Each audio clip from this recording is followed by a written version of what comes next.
Hope was the first thing to die in the sun-baked dust of the Colorado Territory, and Nora Vance was watching it gasp its last breath. The foreclosure notice felt brittle in her trembling hands, the paper as dry and fragile as her future. 7 days. The banker's words echoed in the oppressive silence of the September afternoon. 7 days to settle a debt that might as well have been $1 million.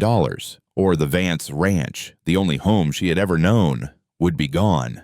The ranch sprawled before her, a testament to her father's dreams and the drought's cruelty. The afternoon sun hanging low in the vast, indifferent sky of 1884 cast long, skeletal shadows across the cracked earth. The fences sagged, the main house paint was peeling, and the quiet was the most damning feature of all. There was no lowing of a healthy herd, no clang of a hammer on an anvil from the workshop. There was only the whisper of the wind through dry grass, a lonely sound that amplified the emptiness in her heart. At 23, Nora felt 100. She was a woman made of grit and grief, left alone after her father's heart had finally given out 3 months ago, shattered by the loss of his wife a year prior and the slow death of his land. Now, his final failure was this piece of paper she held, a legal declaration that their struggle was over. "I'm sorry, Miss Vance," Mr. Thorne, the banker in Promise Creek, had said, his voice smooth and cold as a river stone. He hadn't looked sorry at all, adjusting his spectacles as he looked not at her, but at some point over her shoulder.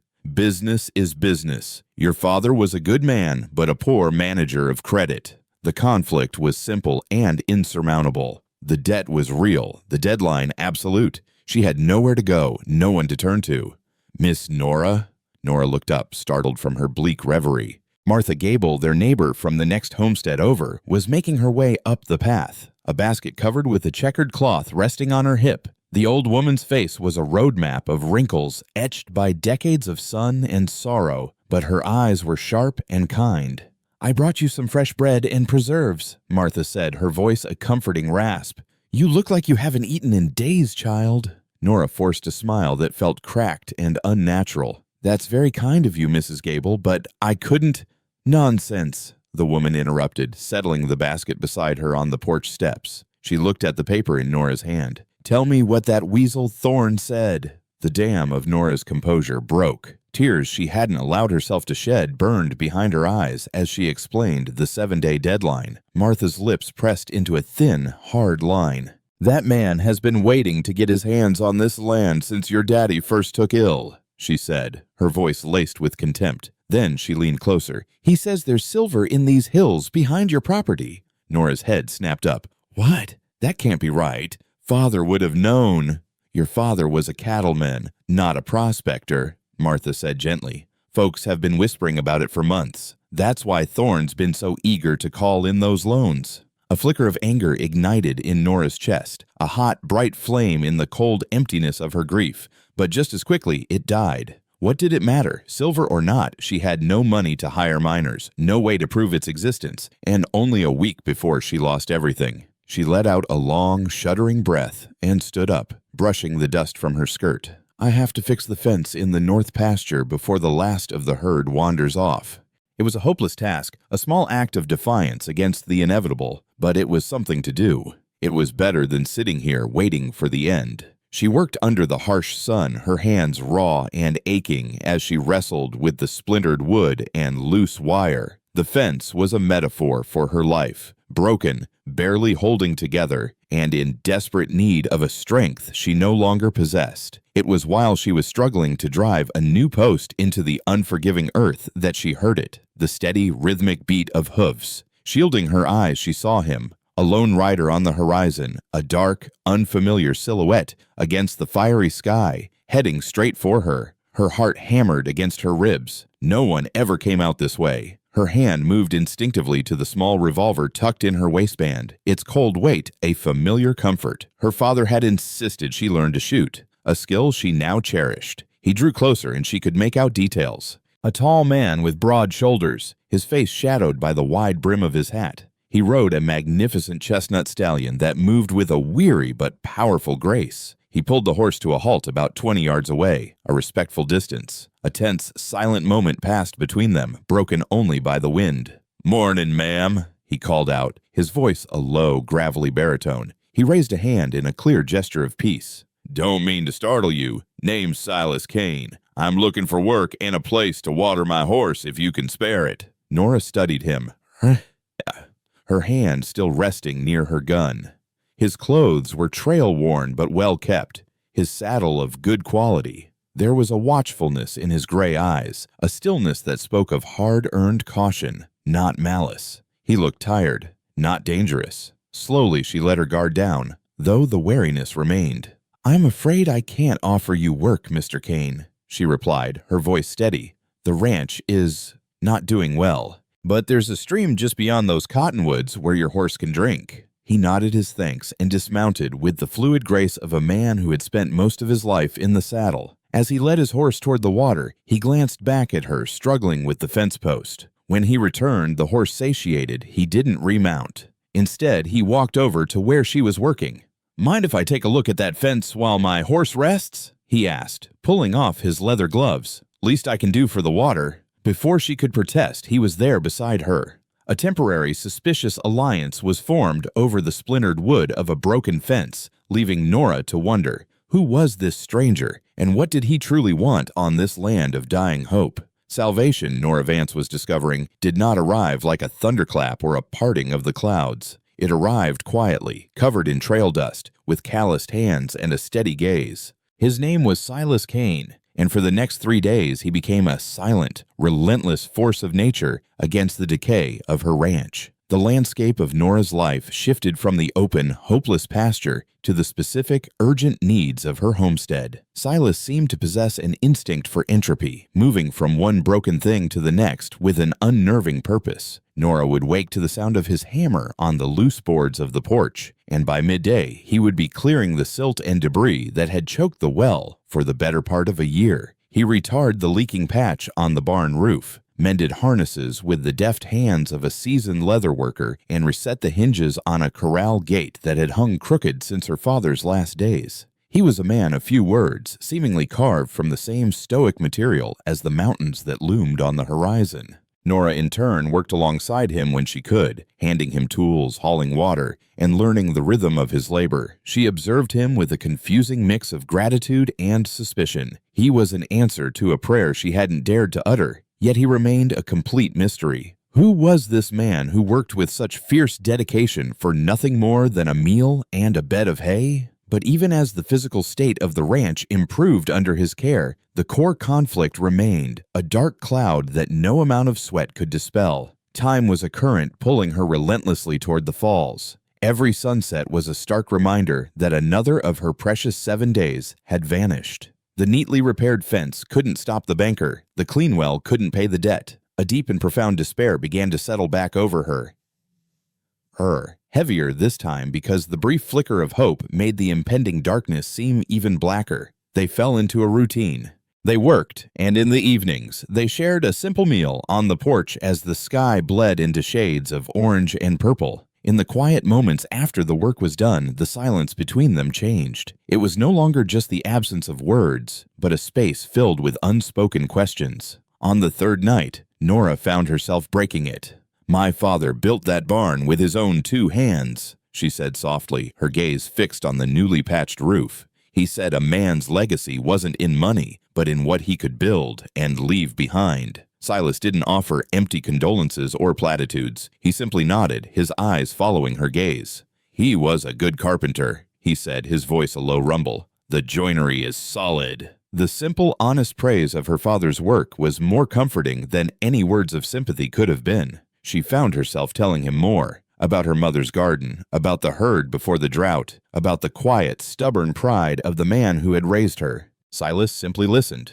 granting her the dignity of her grief and the space to remember. He was a good listener, and in the deepening twilight, that felt like the rarest of kindnesses. The climax of her desperation arrived on the evening of the 4th day. Only 3 days remained. The porch was repaired, the well was clean, but Nora's spirit was broken. The futility of it all crashed down on her. She sat on the steps, staring blankly at the darkening hills, the foreclosure notice a lead weight in her pocket. Silas finished his coffee and set the tin cup down with a quiet click. He sat in the chair beside her, rolling his customary unlit cigarette between his fingers, a nervous habit she'd come to recognize. "I have a proposition for you, Nora," he said, his voice calm but with an undercurrent of tension that made her look up. Her heart, which had been beating with a slow, dull ache, suddenly quickened with alarm. "A proposition?" He didn't look at her, his gaze fixed on the distant mountains. "Not charity," he said. "An arrangement. One that might benefit us both." She remained silent, a knot of apprehension tightening in her stomach. He finally turned to her, his gray eyes searching her face in the gloom. "Marry me." The words dropped into the quiet air like stones into a still pond, the ripples of shock rendering her speechless. Her first thought was that he was mocking her, a cruel joke at her expense. Then she saw the absolute seriousness in his expression, and a cold wave of fear washed over her. She was a woman alone, vulnerable. Was this his price for the work he had done? "I beg your pardon," she whispered, her voice trembling. "A marriage of convenience," he clarified quickly, seeming to read the fear in her eyes. His voice was low and urgent, laying out the logic with brutal simplicity. "If you're married, Thorne can't foreclose without dealing with your husband. As your husband, I have a legal right to contest the debt, to renegotiate. It would buy us time, Nora. That's all. Just time." "But why?" she stammered, her mind reeling. "Why would you do such a thing?" "I have some savings," he said, ignoring her question. "From my years on the trail. It's not enough to clear the debt, but it's enough to make Thorne listen. Enough to show we're serious." He finally stood up, moving to the edge of the porch and turning his back to her, as if to give her space to breathe. "Think on it," he said, his voice rough. "The offer comes with no expectations beyond those of a business partner. Once the crisis has passed, if you want me gone, I'll go. But it's the only card we have left to play." He left her then, walking toward the barn, his silhouette a dark, solitary figure against the star-dusted sky. Nora remained on the porch, wrapped in a silence that was louder than any sound she had ever heard. She was faced with an impossible choice. One path led to certain ruin, to losing the last piece of her family and her past. The other led into an unknown wilderness, a future bound to a man she barely knew. A man who had just offered her a bargain as desperate and wild as the land itself. Their signatures, scratched onto the official document in the dusty office of the Justice of the Peace, did not bind their hearts. They bound their fates. The ink was still wet, but Nora Vance, now Nora Cain, felt the weight of that bond settle upon her with the permanence of a brand. The morning after Silas's shocking proposal, Nora had approached him as he was sharpening an axe by the woodpile. The rising sun cast a golden light over the yard, making the dew on the grass glitter, a beautiful, false promise of a hopeful day. She had spent the night wrestling with his offer, her mind a battlefield of pride, fear, and a desperate, pragmatic hope. Losing the ranch was a certainty. Marrying Silas was a gamble. She had decided to take the gamble. "Yes," she had said, the single word feeling momentous. "I accept your proposition, but I have conditions." Silas had stopped his work, his gray eyes meeting hers. "Name them." "This is a partnership," she'd stated, her voice firm. "The ranch remains in both our names. All decisions are made together." "Agreed," he'd nodded. "And," she'd hesitated, feeling the heat rise to her cheeks, "regarding the other aspects of marriage, I am not ready." "They can wait," he'd said quietly, his gaze unwavering. "For as long as you need. This arrangement is about saving your home, Nora. Nothing more is expected." Now standing in the cramped office in Promise Creek, the agreement felt terrifyingly real. Judge Wilson, a weathered man with eyes that had seen too much to be surprised by anything, peered at them over his spectacles. "Well, that's done," he said, closing his ledger with a decisive thud. "May you find happiness together." And their only witnesses were Mrs. Gable, whom they had met on the road into town, and Mr. Abernathy, the general store owner. Martha had pulled Nora aside before the ceremony, her expression a mixture of concern and staunch support. "Sometimes, child, you have to fight fire with fire," she'd whispered, squeezing Nora's hand. "And sometimes you have to fight a snake like Thorne with a plan just as cunning. Your father would understand." As Silas paid the judge, his movements calm and deliberate, Nora felt a fresh wave of disorientation. This quiet, capable stranger was now her husband. He had just bound his life and his savings to hers, and she still didn't truly know why. Their next stop was the Promise Creek Bank, an imposing brick building that seemed to suck the very light from the street. The conflict they had prepared for was at hand. They had to use the fragile legal shield of their new marriage to face the man who held their future in his hands. As they walked in, Mr. Thorne looked up from his desk, a smug, predatory smile on his face. He clearly expected a final, desperate plea. The smile faltered when he saw Silas walking beside her. "Miss Vance," he began. Then his eyes flickered to the new, simple gold band on her finger. His expression curdled. "Mrs. Cain, I presume. News travels fast in a small town." "Indeed it does," Nora replied, her voice cooler than she felt. "My husband and I are here to discuss the matter of my father's loans." Thorne's gaze shifted to Silas, dismissing him as a common ranch hand. "I'm afraid the matter is quite settled. The foreclosure proceeds in 2 days unless the full amount is paid." The climax of the confrontation unfolded not with shouting, but with the quiet, deliberate placement of a leather pouch on Thorne's polished desk. Silas emptied its contents, a respectable pile of gold coins and banknotes. It wasn't enough to clear the debt, but it was enough to change the entire dynamic of the room. "That is a substantial payment toward the principal," Silas said, his voice even. "In return for this good faith payment, we propose you extend the loan on the remaining balance." Thorne scoffed. "The terms are not negotiable." "Perhaps not," Silas replied smoothly, "but the loan documents themselves might be worth a second look. As my wife's husband, I now have the legal right to have them reviewed, and should I find any irregularities, unusual interest calculations perhaps, or terms not fully explained to a grieving daughter, well," he smiled, a cold, humorless expression, "that might become a matter of broader interest to the community and to the federal bank examiners." The threat, veiled but unmistakable, hit its mark. Thorne's face flushed a deep, angry red. He knew, and Silas knew, that his lending practices were not always scrupulous. The resolution, when it came, was a grudging capitulation.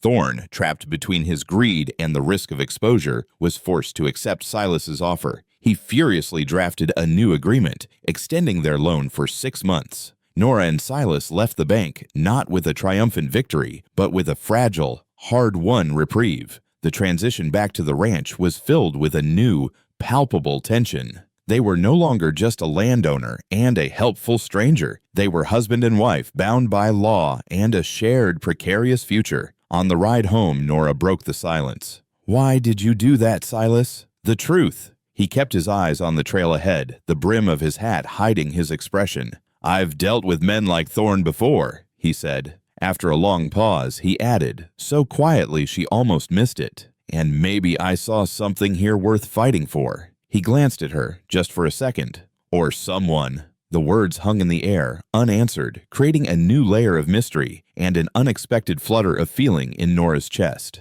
They arrived back at the ranch as husband and wife, but as Silas led his horse not toward the house, but toward his familiar spot in the barn, the distance between them felt wider and more complicated than ever before. Land could be saved with money and legal papers, but trust, Nora was learning, could only be built with shared sweat and patient time. The 6-month reprieve they had won from Thorne was not a pardon, it was a ticking clock. Now, the real work began. The conflict shifted from a desperate, defensive scramble to a calculated, forward-moving plan. They needed to make the ranch profitable, or find the silver Mrs. Gable had spoken of. Their world narrowed to the boundaries of their property, a landscape of daunting work and fragile hope. The days fell into a grueling rhythm. In the mornings, they focused on the ranch itself. Silas, with his deep knowledge of cattle and land management, began the slow process of rebuilding. He taught Nora how to assess the health of the remaining herd, how to conserve precious water, and how to read the subtle signs of the land.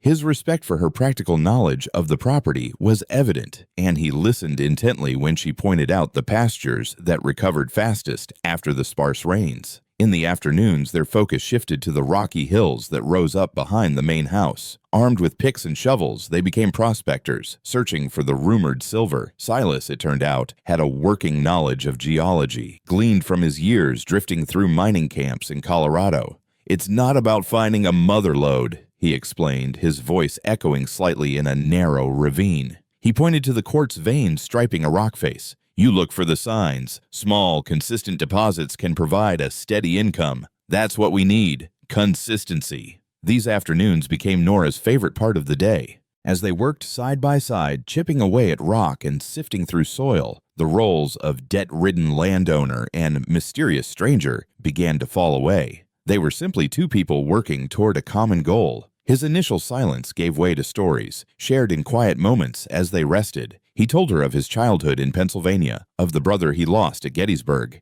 and of the long, aimless years that followed. "After the war, I went home," he said one evening, his eyes on the crackling fire in the hearth. Maps of the property spread between them. But home wasn't there anymore. Or maybe I wasn't the same man who'd left it. So I just kept moving. Nora, in turn, told him of her mother's love for books, of her father's quiet pride in his craftsmanship, of her own lonely but self-sufficient upbringing. In the shared space of their stories, the foundation of a real partnership began to form. They were two solitary souls, both shaped by loss, now tentatively learning to share the weight of the present. The search for silver became their shared obsession, a tangible symbol of their hope. They explored ravines her father had never ventured into, climbed ridges he had deemed worthless. For weeks they found nothing but granite and disappointment. The initial excitement began to fade, replaced by the familiar ache of futility. The 6-month clock was still ticking, and the ranch, despite their hard work, was not yet profitable enough to satisfy Thorne. The climax of their search arrived on a crisp October afternoon. They were exploring a narrow, overgrown canyon at the far northern edge of the property, a place so remote Nora had only been there once as a child. Silas was examining a rock wall, half hidden by a tangle of wild brush, when his pickaxe struck something that rang with a different, duller thud. Curious, he cleared away the vines. Behind them, the rock face was different, darker, streaked with a network of thin, bluish-gray veins. His movements became quick, focused. He chipped away a larger piece of the rock, turning it over in his calloused hands. "Nora," he said, his voice quiet but charged with an intensity that made her heart stop. "Come look at this." She hurried to his side. He held the rock out to her. Glimmering in the afternoon sun, embedded in the dark stone, were unmistakable, brilliant flecks of silver. It wasn't a massive vein. It wasn't a treasure that would make them rich overnight. But it was real, tangible. It was the proof they had been searching for. For a moment, they just stared at it, the weight of their struggle momentarily forgotten in the face of this discovery. Then, Nora let out a laugh, a sound of pure, unadulterated joy that echoed through the quiet canyon. Silas looked at her, and a slow, genuine smile spread across his face, reaching his eyes and erasing the weariness that so often lived there. Impulsively, without thinking, Nora grabbed his hand, her fingers intertwining with his. The shared victory, the sudden, overwhelming relief, created a powerful emotional connection that short-circuited the careful distance they had maintained. The air between them crackled with an energy that had nothing to do with silver and everything to do with the man and woman who had found it together. The resolution of that moment was a shared, breathless silence. They stood there, hands clasped, the reality of their success sinking in. This was it. This was their chance. The ranch could be saved. Their future, which had been a question mark, now felt like a possibility. But the physical contact, so natural in the moment of joy, became suddenly charged. Silas gently released his hand, the warmth of his touch lingering on her skin. He cleared his throat, the stoic rancher returning to mask the man beneath. "We'll need to be smart about this," he said, his voice a little rough. "We can't let Thorne know until we're ready." The transition to a new conflict was immediate. They had found their salvation, but now they had to protect it. And as they walked back to the house, a new, more complicated question arose. Their business partnership was on the verge of a breakthrough, but what about the man and woman at the heart of it? Could they ever move beyond the careful boundaries of their marriage of convenience? A lie, Nora had once heard, becomes the truth if you repeat it often enough. She found herself wondering if the same was true of a marriage, especially when the curious eyes of an entire town were watching. With the discovery of the silver vein, their focus shifted from desperate survival to strategic planning, a transition that required them to present a united, credible front to the world. Their new reality began at the Promise Creek General Store. The small silver deposit was enough to give them hope, but not enough to fund a full-scale mining operation. They needed credit for tools, lumber, and blasting powder. Most importantly, they needed to hire help. To do that, they had to be seen not as a desperate woman and a mysterious drifter, but as the stable, capable owners of the Cain Ranch. As they walked into Mr. Abernathy's store, a hush fell over the handful of customers. Nora, who had once entered this store with her head down, now walked with a newfound confidence. Silas, a steady presence at her side. She spoke to Mr. Abernathy about extending a line of credit, laying out their plans with a clarity that surprised even herself. Silas stood beside her, his quiet support a silent endorsement of her authority. The conflict, however, was not long in coming. Mr. Thorne entered the store, his gaze immediately falling upon them. He sauntered over, a condescending smirk on his face. "Well, well, the happy couple," he said, loud enough for everyone to hear. "Playing at being ranchers, are we? I hear you're looking to hire. A word of advice, folks," he addressed the room. "I wouldn't count on a paycheck from this operation. A drifter with a mysterious past isn't what I'd call a sound investment." The jab was aimed squarely at Silas, designed to sow distrust and undermine their standing. Nora felt a surge of anger. Before she could speak, Silas stepped forward slightly, positioning himself between her and the banker. "A man's past is his own, Thorne," Silas said, his voice dangerously quiet. "But his word is for everyone, and my word is that anyone who works for my wife and me will be paid on time and in full." He met Thorne's gaze. "Something you might know a thing or two about." The veiled reference to Thorne's own questionable business practices hit its mark. The banker's face tightened, but he said no more, turning on his heel and stalking out of the store. The small victory solidified their public image. They weren't just partners. They were a team that protected each other. Thorne, Mr. Abernathy, impressed, immediately agreed to the line of credit. That afternoon, they rode out to the Perkins homestead. Tom and Daniel Perkins were honest, hard-working men who had been loyal to Nora's father. She offered them a fair wage and a share of the profits from the mine. They accepted without hesitation, their trust in Nora and their respect for Silas's quiet competence overriding any rumors Thorne had tried to spread. With their plan in motion, the true climax of their public performance was set to occur at the town's annual harvest dance. Attending was not a choice, it was a necessity. "We have to go," Nora had said, a knot of apprehension in her stomach. "We have to show them we're here to stay." The night of the dance, as the fiddle music spilled out from the town hall, Nora felt a nervousness she hadn't experienced in years. She wore her best dress, a deep blue calico, and had taken extra care with her hair. When Silas saw her, he simply stopped and stared for a moment, an unguarded admiration in his eyes that made her heart flutter. When the band struck up a waltz, Silas turned to her. "Mrs. Cain," he said formally, though his eyes were warm, "may I have this dance?" As he led her onto the floor, a wave of whispers followed them. Nora could feel every eye in the room on them. Silas seemed oblivious, his focus entirely on her. He guided her with a surprising grace, his hand warm and firm at her waist. And then Thorne made his move. He approached them mid-dance, a sneer on his face. "Quite the performance," he drawled. "I must say, Blackwood, you play the part of the devoted husband well. Tell me, is this part of the 6-month contract?" The music faltered. The dancers around them slowed, their attention captured by the unfolding drama. This was Thorne's final public attempt to shatter their credibility. Silas didn't rise to the bait. He didn't release Nora. Instead, he pulled her just a fraction closer, his gaze never leaving hers. "The only contract I'm interested in," he said, his voice carrying clearly in the sudden quiet, "is the one I've made with my wife." And then, before the entire town, he leaned down and kissed her. It was not a passionate kiss, nor was it a chaste peck. It was a kiss of profound and irrefutable possession, a public declaration that was more powerful than any legal document. It was a kiss that said, "She is mine and I am hers.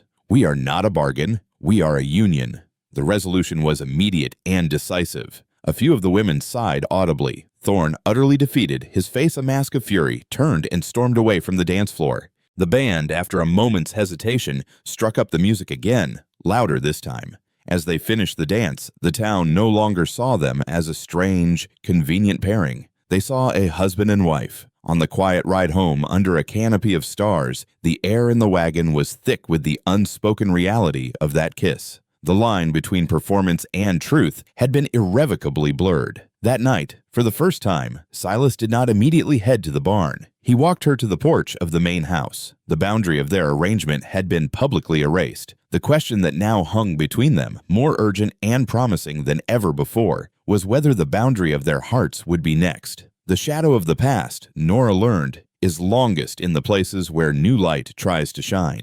With their public reputation solidified and the small silver mine beginning to yield a steady, if modest, profit, a fragile sense of security had begun to settle over the ranch. But Thorne was not a man to accept defeat gracefully, and Silas, Nora was beginning to understand, was a man still living in the shadow of a profound and defining tragedy. The work at the mine was dangerous. The landscape of the Colorado mountains was as unforgiving as it was beautiful, prone to rock slides and sudden shifts in weather. As winter's cold grip tightened on Promise Creek, Silas became increasingly protective of Nora, almost to the point of obsession. He forbade her from coming near the mine entrance, citing the risk of falling rock, his tone leaving no room for argument. At the same time, his nights grew more troubled. Nora, sleeping in the main house, would sometimes wake to a muffled cry from the barn, a sound of such raw anguish that it made her blood run cold. The conflict Thorne had failed to win in public, he now brought to their doorstep in secret. The first sign was a series of small, unsettling incidents at the mine.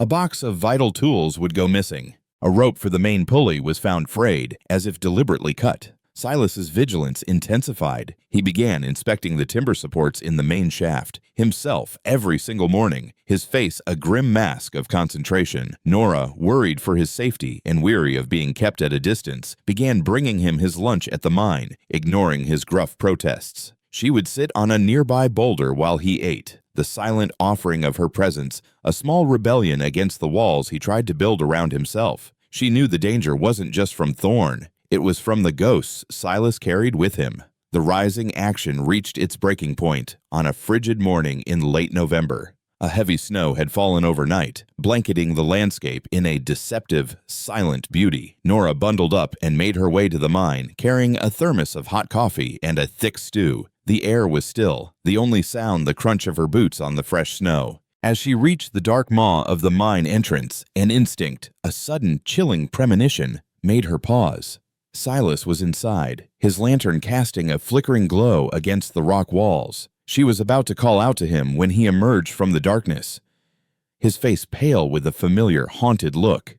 "Get back," he said, his voice a low, urgent command. "Silas, what is it?" she began, taking a step forward. That's when he saw it, a glint of metal wire near the entrance, almost completely hidden by the snow. A tripwire connected to a precariously balanced pile of rocks and loose timber on the ledge above. The climax was a blur of motion and terror. "Nora, run!" he bellowed, not as a suggestion, but as a primal roar of command. He didn't wait for her to obey. He launched himself forward, a powerful, desperate shove that sent her sprawling backward into a snowdrift, clear of the entrance. At that exact moment, his movement triggered the wire. With a sickening groan, the deadfall trap Thorne's men had set gave way. A cascade of rock and heavy timber crashed down, completely sealing the entrance to the mine. Silas, caught at the very edge of the collapse, was thrown to the ground by the force of the blast, one of the heavy support beams striking his shoulder and pinning him to the earth. The resolution of the immediate danger was the deafening silence that followed. Nora scrambled to her feet, her heart pounding with adrenaline and terror. "Silas!" He was conscious, groaning in pain, his arm trapped beneath the crushing weight of the beam. Working with a frantic strength she didn't know she possessed, Nora managed to use a smaller log as a lever, freeing him just enough for him to pull his arm free. His shoulder was clearly dislocated, his face ashen with pain. The transition back to the house was a slow, agonizing journey. Leaning heavily on her, Silas finally made it to the main house. As she carefully helped him out of his coat and began to tend to his injury, the last of his carefully constructed walls came crashing down. He told her everything. He told her about the mining accident years ago, the one that had killed his best friend and left him with a permanent limp. He confessed that the guilt of having survived when his friend hadn't had haunted him for years. It was the reason he drifted, the reason he kept people at a distance. "I bring bad luck, Nora," he whispered, his voice broken, the confession a physical weight being lifted from his soul. "Everyone I get close to, they get hurt." Nora stopped cleaning the wound and looked him directly in the eye.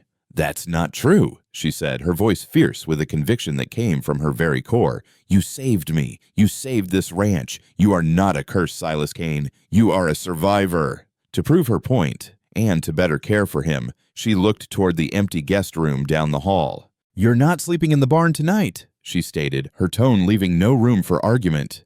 "You're staying here, in this house." The physical and emotional walls that had separated them had finally, violently, been torn down.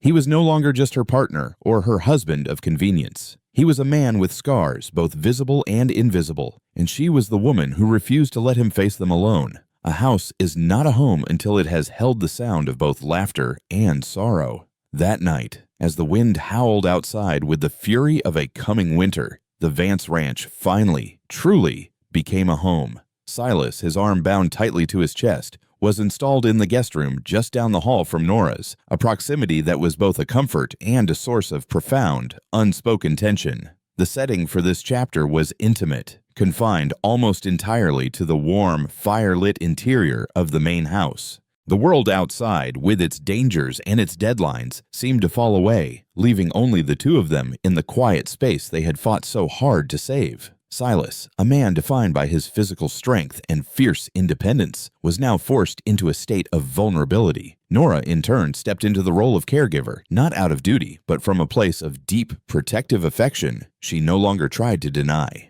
The central conflict of this chapter was no longer external, but entirely internal. The barriers of their convenient arrangement had been shattered. Now, they had to confront the raw, undeniable truth of what had grown between them and decide if they had the courage to cross the final threshold from partners into lovers. The rising action unfolded in the quiet moments of Silas's recovery. Nora would change his bandages, her touch gentle and professional, yet every brush of her fingers on his skin sent a jolt of awareness through them both. She would read to him in the evenings from her father's collection of books, her voice a soothing presence in the quiet room, a stark contrast to the lonely silence he had lived in for so long. They talked for hours, sharing more of themselves than they ever had before. He spoke of the brother he'd lost, not just the fact of his death, but the memories of their boyhood, the dreams they had shared. Nora spoke of her mother, of the ache of growing up without her guidance, a vulnerability she had never shown anyone. In this shared space of healing and confession, the physical attraction that had simmered beneath the surface began to intensify into an unbearable tension. He would watch her move about the room, his gaze filled with a longing that made her skin tingle. She would find herself lingering by his bedside, her hand hovering near his,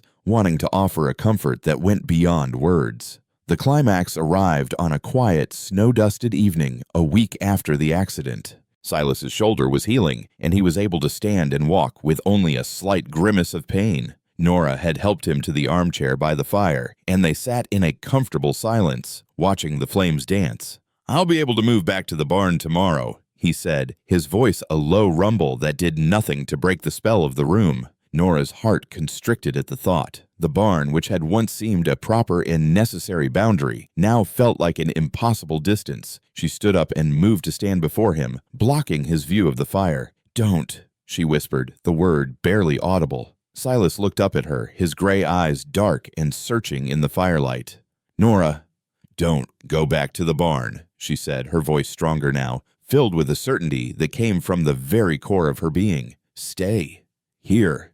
With me." He rose slowly from the chair, his tall frame unfolding until he stood before her, so close she could feel the heat radiating from his body. The air crackled with everything they hadn't said, everything they had felt for months. "You don't know what you're asking," he said, his voice rough with emotion. "Yes, I do," she replied, her gaze unwavering. "I'm asking you to stop seeing yourself as a curse. I'm asking you to let this be your home. I'm asking you to be my husband, in truth." That was all it took. The last of his restraint shattered. He reached for her, his good arm wrapping around her waist, pulling her flush against him. He lowered his head, and his lips met hers in a kiss that was not gentle or questioning. It was a kiss of desperation and homecoming, of passion and pain, and a love that had been forged in the crucible of their shared struggle. It was the resolution of every unspoken glance, every lingering touch, every lonely night they had spent apart under the same roof. When they finally broke apart, breathless, he rested his forehead against hers. "Nora." He breathed her name like a prayer. In the quiet aftermath, they became husband and wife in every sense of the word. The awkwardness and hesitation that had defined their cohabitation vanished, replaced by a deep and profound intimacy. They realized that the house itself, once a symbol of Nora's lonely inheritance, had finally become a home made whole by their union. The transition to the final chapter was a silent, shared understanding. As they fell asleep in each other's arms in the master bedroom for the first time, Nora knew that their battle was not yet over. Thorne was still a threat, but now they would face him not as two individuals bound by a contract, but as a family, united by a love that was stronger than any rockfall, deeper than any mine, and more precious than any silver. Justice in the West, Nora had come to realize, did not always speak from the barrel of a gun. Sometimes it spoke in the quiet, unshakable voice of a community that had finally had enough. The final confrontation with Thorne would not be won with violence, but with the one currency he had never valued, the truth. The setting for their final act shifted from the isolated ranch to the public square of Promise Creek. The bank, once Thorne's unassailable fortress, and the sheriff's office, a symbol of fledgling law and order, became the stage for the story's resolution. Nora and Silas were no longer isolated figures. They were now backed by the subtle but growing support of their neighbors. Thorne, in contrast, found himself increasingly alone, his power built on fear, not loyalty. The central conflict was clear. They had to defeat Thorne once and for all, not by driving him out of town, but by dismantling his power structure legally and publicly, securing the future of their ranch and the well-being of the community. The rising action began the morning after the mine collapse.